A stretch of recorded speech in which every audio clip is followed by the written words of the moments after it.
ગઈકાલે રાત્રે તુર્કીના બાલિકેસિર પ્રાંતમાં ધરતી ધ્રુજી ઉઠી હતી।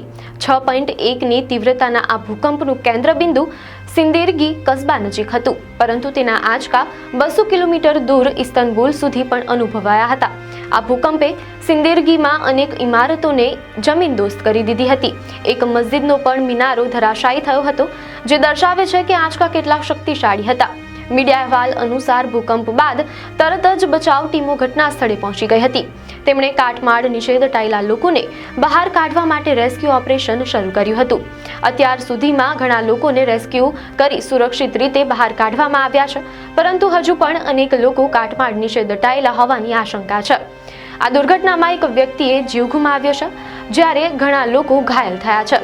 ભૂકંપ પછી અનેક આફ્ટર શોક્સ પણ આવ્યા હતા, જેમાંથી એકની તીવ્રતા 4.6 સુધીની હતી। આફ્ટર શોક્સના કારણે લોકોમાં ભયનો માહોલ છે, જ્યારે તુર્કીની ડિઝાસ્ટર મેનેજમેન્ટ એજન્સીએ લોકોને ક્ષતિગ્રસ્ત ઇમારતોથી દૂર રહેવાની સલાહ આપી છે।